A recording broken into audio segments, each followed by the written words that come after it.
Kailash Chandra, transcription number 402 at 100 words per minute. Be ready, 5 seconds to go. This statement is a brief report for the information of Parliament on my visits to the US in May 1964 and the USSR during August-September 1964.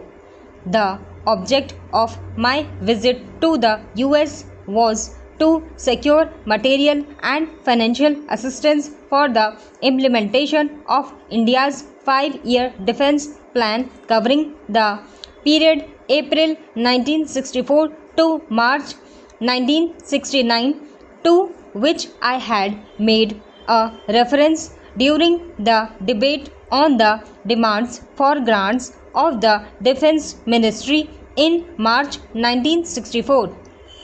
There was also a long-standing invitation from the US Defense Secretary to visit the US to discuss problems of mutual interest. I also received later an invitation from the Defense Minister of USSR. I took this opportunity to discuss with the Soviet government various matters connected with the implementation of our defense plan. The task of re-equipping and moderning our armed forces is a very stupendous one. In order to ensure systematic development of our defense potential in the light of the threat facing the country earlier this year, we prepared a 5-year defense plan. The programs of modernization of the defense forces and improvement of facilities for logistic support of the armed forces would call for additional outlays on defense. The increase in terms of internal resources will be of the order of about 10 to 12% over the current level of defense expenditure, but the total requirement of foreign exchange for the defense plan has been assessed at about 3 times the normal allocations which can be made to defense from our own export earnings. The major constraint, therefore, which would affect the implementation of the defense plan is the availability of foreign exchange in time to meet the import requirements of the various constituents of the plan.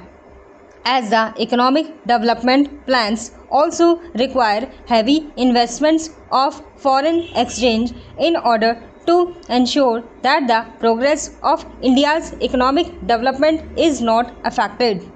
It is necessary to secure assistance from friendly foreign countries for the implementation of the defense plan. I reached Washington on May 18, 1964 and had discussions with the US Secretary of Defense. I also had discussions with Secretary of State Mr. Dean Rusk. I also discussed the question of supply of high performance fighter aircraft for the Indian Air Force, the need for which was established in exercise Shiksha held last year. The US authorities, while discussing supply of such aircraft under the Military Assistance Program, pointed out that the question of introducing another type of supersonic aircraft may have to be studied further. In the circumstances, no final discussion was taken. The US authorities offered to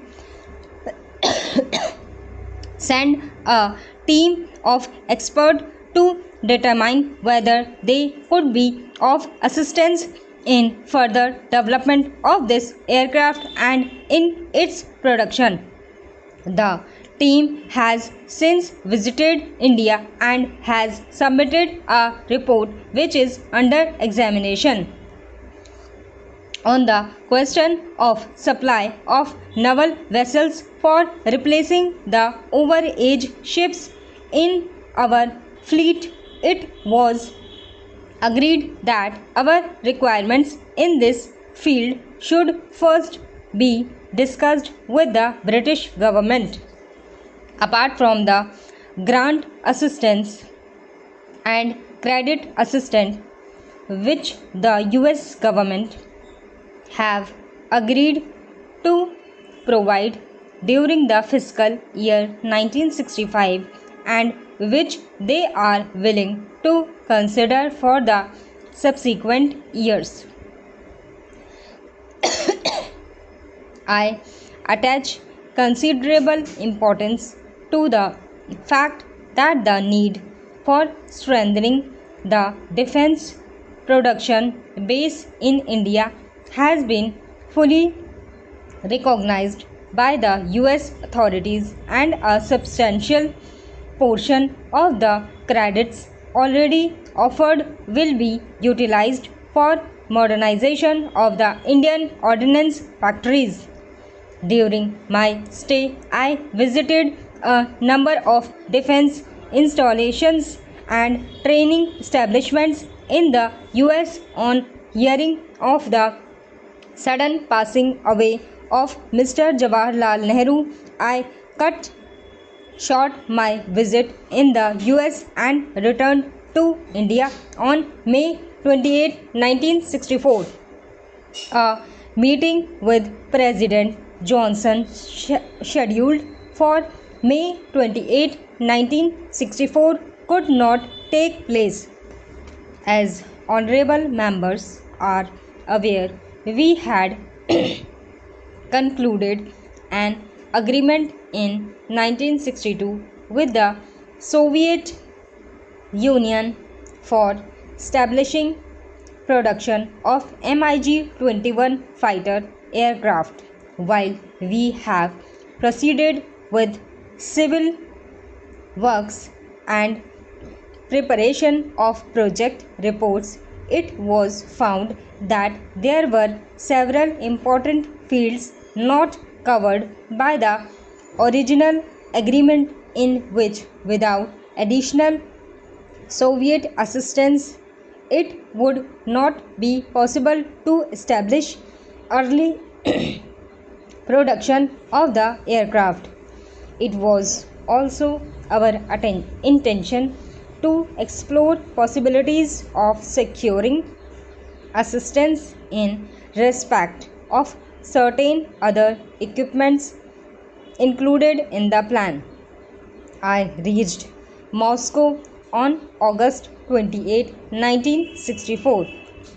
I had discussions with the Soviet Defense Minister and senior members of the State Committee for Foreign Economic Relations. I had also discussions with the chairman, Mr.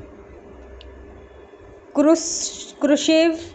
These discussions were most cordial.